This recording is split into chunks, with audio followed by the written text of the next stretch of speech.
तुलसी को जल देते समय बोलने चाहिए ये 3 शब्द, सभी मनोकामनाएं पूर्ण हो जाती हैं। दोस्तों, पिछले वीडियो में हमने आपको तुलसी को जल देने के महात्म्य की कथा सुनाई है। आज के इस वीडियो में हम जानेंगे तुलसी को जल देते समय क्या बोलना चाहिए। एक बार की बात है, देवी सत्यभामा ने भगवान श्री कृष्ण से तुलसी को जल देने का महत्व पूछ लिया था। तब भगवान श्री कृष्ण ने उन्हें उसका महात्म्य सुना दिया था। आगे देवी सत्यभामा कहती है, हे स्वामी, आपने मुझे तुलसी को जल देने का महत्व तो बता दिया है, किंतु अब मेरे मन में यह जानने की जिज्ञासा हो रही है कि तुलसी को जल कैसे देना चाहिए, तुलसी को जल देने की सर्वोत्तम विधि कौन सी है तथा तुलसी को जल देने का मंत्र कौन सा है। कृपया आप मुझे इन सभी प्रश्नों का उत्तर दें। तब भगवान श्री कृष्ण देवी सत्यभामा से कहते हैं, हे प्रिय, जिस प्रकार से मैंने तुम्हें तुलसी का महात्म्य सुनाया है, उसी प्रकार से तुलसी को जल देते समय बोले जाने वाले मंत्र का भी बड़ा महत्व है। यह मंत्र केवल 3 शब्दों का है, किंतु इसका प्रभाव बहुत कल्याणकारी है। जो भी मनुष्य नित्य तुलसी को जल देते समय अपने मुख से केवल ये 3 शब्द बोल देता है, तो साक्षात लक्ष्मी उसके घर में प्रवेश करती है, उसकी दरिद्रता समाप्त हो जाती है, उसे धन धान्य की प्राप्ति होती है। वह मंत्र बताने से पूर्व मैं आपको तुलसी के इस मंत्र का महात्म्य सुनाता हूं। इस महात्म्य को सुन लेने मात्र से ही मनुष्य के समस्त पाप नष्ट हो जाते हैं। उसे 100 वर्षों तक तुलसी को जल देने का पुण्य प्राप्त हो जाता है। इसीलिए देवी, आप इस कथा को ध्यान से पूरा जरूर सुने। देवी सत्यभामा कहती है, हे प्रभु, मैं इस कथा को पूरा अवश्य सुनूंगी, आप मुझे तुलसी के मंत्र का महात्म्य सुनाइए। श्री कृष्ण कहते हैं, हे देवी सत्यभामा, दक्षिण में एक अत्यंत शोभायमान नगरी थी। उस नगरी में सुशर्मा नाम का एक खोटी बुद्धि का ब्राह्मण रहता था। पापियों का तो वह शिरोमणि था। उसका जन्म एक ऐसे ब्राह्मण परिवार में हुआ था जो पाप कर्म करने वाले, शास्त्र ज्ञान से शून्य थे। वह जन्म से तो ब्राह्मण था, किंतु कर्म से वह अत्यंत दुराचारी था। वह न पूजा पाठ करता, न ध्यान करता, न जप, न होम और न ही अतिथियों का सत्कार करता था। उसके द्वार पर आए अतिथियों को बिना दान किए ही क्रूरतापूर्वक भगा देता था। स्त्री लंपट होने के कारण वह सदैव ही पराई स्त्रियों में आसक्त रहता था। उसे मदिरा पान करने की भी आदत थी, साथ ही वह मांस खाया करता था। वह दिन में खेत में काम करके पत्ते बेचकर जीविका चलाया करता था और रात्रि में वेश्याओं का सेवन करता था। इस प्रकार से उस ब्राह्मण ने अनेक वर्षों तक जीवन व्यतीत किया। फिर एक दिन वह दुर्बुद्धि सुशर्मा बेचने के लिए पत्ते इकट्ठा करने के लिए एक ऋषि की वाटिका में घूमने लगा और पत्ते तोड़ने लगा। तभी एक काल रूपधारी काले सर्प ने उस ब्राह्मण को काट लिया और उसी समय पर उसकी मृत्यु हो गई। उसके बाद 2 यम के दूत उसे लेने के लिए उस स्थान पर प्रकट हुए और उसे उठाकर यमलोक ले जाने लगे। मार्ग में वह यमदूतों के सामने बहुत विलाप करने लगा, हे दूतों, मुझे कहां ले जा रहे हो? मुझे छोड़ दो, मेरे प्राण बख्श दो।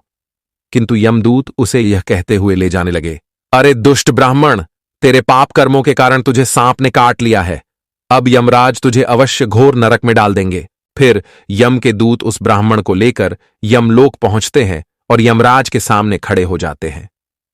चित्रगुप्त उस ब्राह्मण का लेखा जोखा निकालते हैं और यमराज से कहते हैं, हे धर्मराज, इस ब्राह्मण ने बचपन से लेकर मृत्यु तक पाप ही पाप किया है, इसने कभी कोई पुण्य का काम नहीं किया है। फिर धर्मराज अपने दूतों से कहते हैं, हे दूतों, इस घोर पाप करने वाले ब्राह्मण को उठाकर ले जाओ और इसे नरक में डाल दो। फिर यम के दूत उस ब्राह्मण को ले जाते हैं और नरक की भयंकर अग्नि में धकेल देते हैं। अनेक वर्षों तक नरक में सजा भुगतने के बाद उस ब्राह्मण को दूसरे जन्म में एक बैल का शरीर मिलता है। बैल का जन्म पाकर वह बोझ उठाने का काम करने लगा। उसका मालिक उससे दिन रात काम करवाने लगा। फिर जब उस बैल की शक्ति कम हुई तो उसके मालिक ने उसे एक लंगड़े आदमी को बेच दिया। उस लंगड़े आदमी ने उस बैल को खुद का बोझ उठाने के लिए उपयोग किया। वह उसकी पीठ पर बैठकर घुमा करता था।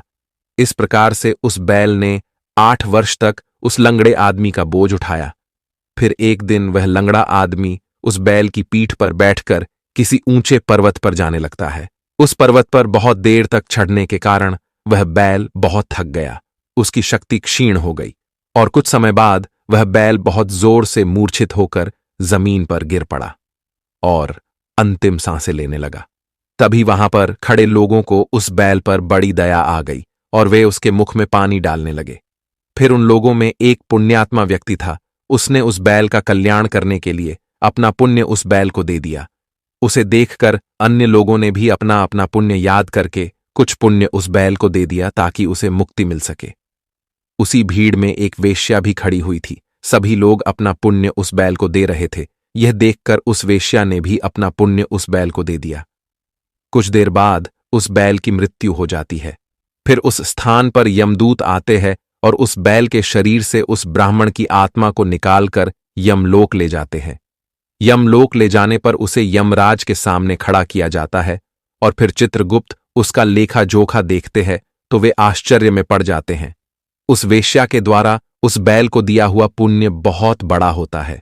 उस पुण्य के प्रभाव से उसके सभी जन्मों के पाप नष्ट हो जाते हैं।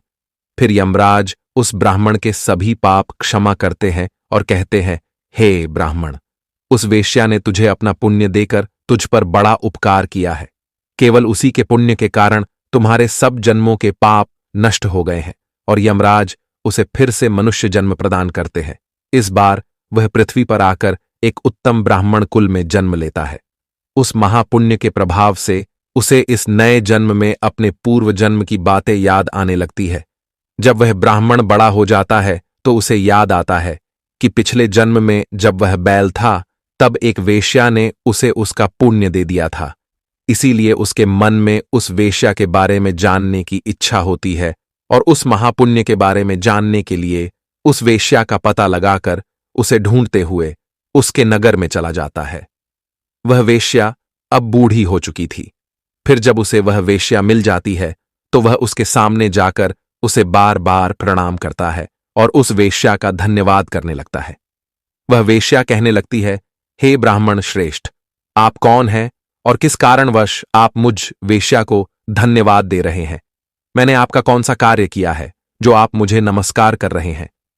तब वह ब्राह्मण कहता है, हे माता, मैं वही बैल हूं जिसे तुमने अपना पुण्य दे डाला था। अपने पाप कर्मों के कारण मुझे पिछले जन्म में बैल होना पड़ा था। उस पर्वत पर जब मैं मर रहा था तो तुमने मुझे अपना पुण्य दिया था। तुम्हारे पुण्य के प्रभाव से ही आज मुझे फिर से मनुष्य जन्म मिला है।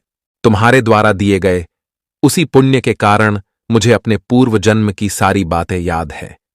किंतु हे माता, मैं आज यहां पर यह जानने के लिए आया हूं कि तुमने मुझे उस समय पर अपना कौन सा पुण्य दिया था जिस कारण से मेरे सभी जन्मों के पाप नष्ट हो चुके हैं। मैं उस पुण्य के बारे में जानना चाहता हूं। तब वेश्या ने कहा, हे ब्राह्मण श्रेष्ठ, मैंने तो अपने जीवन में कोई पुण्य के काम नहीं किए हैं, किंतु मेरे घर में एक तोता है जो पिंजरे में रहकर हमेशा कुछ बोलता रहता है, जिसे सुनकर मेरा अंतकरण पवित्र हो गया है। उसी तोते के द्वारा बोले गए मंत्र का पुण्य मैंने तुम्हें दान में दिया था। फिर वह वेश्या और वह ब्राह्मण उस तोते के पास जाते हैं और उसे पूछने लगते हैं, हे शुक, तुम कौन सा मंत्र बोलते रहते हो जिससे हमारे जीवन का उद्धार हुआ है?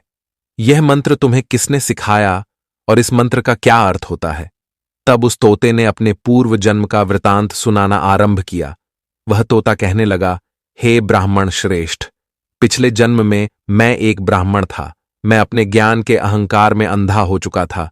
मैंने कभी गुरुजनों का आदर नहीं किया, सदैव ही उनका अपमान किया। मुझे अपने ज्ञान पर इतना अधिक घमंड हो गया था कि जिस कारण से मेरे क्रोध बहुत अधिक बढ़ गए और मैं सभी से द्वेष करने लगा।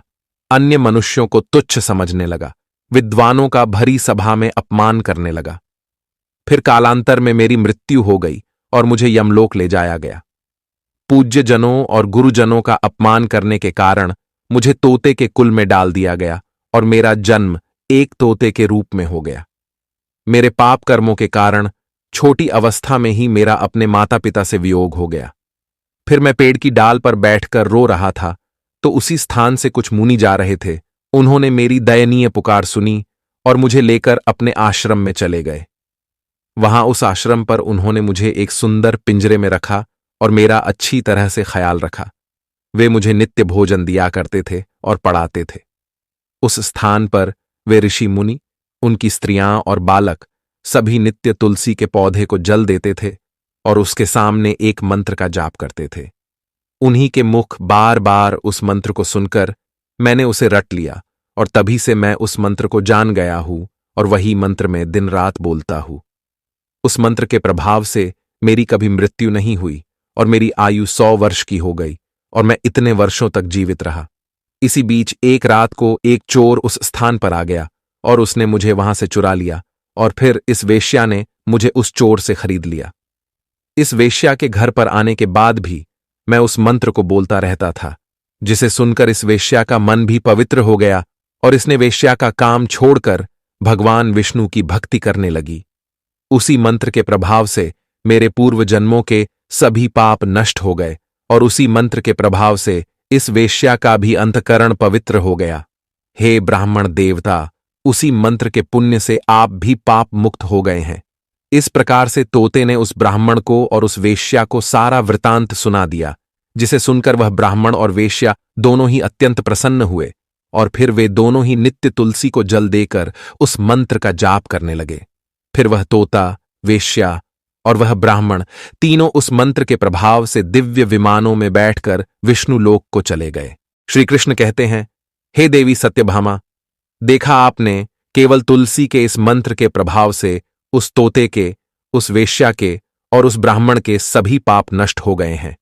इसीलिए प्रत्येक मनुष्य को रोज तुलसी को जल देते समय इस एक मंत्र का उच्चारण अवश्य करना चाहिए। हे देवी, वह मंत्र इस प्रकार है, इसे तुम ध्यान से सुनो। ओम वृंदावन्ये स्वाहा, ओम वृंदावन्ये स्वाहा। श्री कृष्ण कहते हैं कि जो भी स्त्री नित्य तुलसी के समक्ष इस मंत्र का उच्चारण करेगी वह सौभाग्यशाली बनेगी। जो भी पुरुष तुलसी के सामने इस मंत्र का उच्चारण करेगा उसे अक्षय धन की प्राप्ति होगी। जिस घर के सामने नित्य तुलसी की पूजा की जाएगी उस घर में साक्षात लक्ष्मी का वास होगा। तुलसी का यह मंत्र मंत्रराज कल्पतरु है, यह समस्त फलों को प्रदान करने वाला है। अतः जो भी तुलसी के सामने इस मंत्र का उच्चारण करेगा उसे संपूर्ण सिद्धियां प्राप्त होगी। स्त्रियों को सदैव ही स्नान करके, अपने बाल बांधकर, मांग में सिंदूर भरकर नित्य तुलसी को जल देना चाहिए और इस मंत्र का उच्चारण करना चाहिए। रोज तुलसी के पौधे की परिक्रमा करनी चाहिए, इससे सभी दोष नष्ट हो जाते हैं। नित्य शाम के समय तुलसी के पास दीपक जलाना चाहिए और तुलसी के पास बैठकर भगवान विष्णु की आराधना करनी चाहिए। तुलसी के पास दीपक जलाने से मनुष्य को धन धान्य की प्राप्ति होती है। हजारों अमृत के घड़ों से नहलाने पर भी श्री हरि को उतनी तृप्ति नहीं होती जितनी वे मनुष्यों के द्वारा तुलसी का एक पत्ता चढ़ाने से प्राप्त करते हैं। 10,000 गाय के दान से मानव जो फल प्राप्त करता है वही फल तुलसी पत्र के दान से पा लेता है। जो मृत्यु के समय अपने मुख में तुलसी पत्र का जल पा जाता है वह संपूर्ण पापों से मुक्त होकर श्री कृष्ण के धाम जाता है। श्री कृष्ण कहते हैं, पूर्णिमा, अमावस्या, द्वादशी और सूर्य संक्रांति के दिन मध्याह्न काल, रात्रि और अशौच के समय तेल लगाकर बिना स्नान किए अथवा बिना हाथ पैर धोए रात्रि के वस्त्र पहनकर तुलसी के पत्र तोड़ता है वह महापापी होता है। श्राद्ध, व्रत, दान, प्रतिष्ठा तथा देव पूजा के लिए तोड़े हुए तुलसी पत्र बासी होने पर भी 3 रात्रि तक पवित्र ही रहते हैं। तुलसी का एक एक पत्ता न तोड़कर पत्तियों के साथ अग्रभाग को तोड़ना चाहिए। तुलसी की मंजरी सब फूलों से बढ़कर मानी जाती है। मंजरी तोड़ते समय उसमें पत्तियों का रहना भी आवश्यक माना गया है। पूज्य भाव से पौधे को हिलाए बिना तुलसी के अग्रभाग को तोड़ना चाहिए, इससे पूजा का फल लाख गुना बढ़ जाता है। तुलसी के पत्तों को कभी नाखून से नहीं तोड़ना चाहिए, इससे पाप लगता है। रात्रि में तुलसी के पौधे को स्पर्श न करे अथवा उसके पत्ते न तोड़े, ऐसा करना अशुभ माना गया है। रात्रि में तुलसी का पौधा निद्रा अवस्था में होता है, ऐसे में पत्ते तोड़ने पर पाप ही लगता है। गुरुवार के दिन तुलसी के पौधे में थोड़ा सा कच्चा दूध अर्पित करें। दूध चढ़ाते समय ओम नमो भगवते वासुदेवाय इस मंत्र का जाप अवश्य करना चाहिए। तुलसी के पौधे के पास शालिग्राम रखे और उस पर तिल चढ़ाए। पूजा में तुलसी और शालिग्राम को दूध में भीगी हल्दी का तिलक अवश्य करे। शालिग्राम पर तुलसी पत्र रखकर चंदन लगाना चाहिए। अगर कोई महिला मासिक धर्म से है तो वह तुलसी की पूजा ना करे। मासिक धर्म के दौरान तुलसी को स्पर्श करने से घोर पाप लगता है, इससे स्त्री की दुर्गति होती है। तो दोस्तों, इस प्रकार से भगवान श्री कृष्ण ने देवी सत्यभामा को तुलसी को जल देने के मंत्र का माहात्म्य सुनाया है। ये कथा आपको कैसी लगी कमेंट करके अवश्य बताएं। अगर ये जानकारी अच्छी लगी तो वीडियो को लाइक जरूर करें। कमेंट में जय श्री कृष्ण, जय मां तुलसी जरूर लिखें। साथ ही चैनल को सब्सक्राइब करें। आप सभी का धन्यवाद।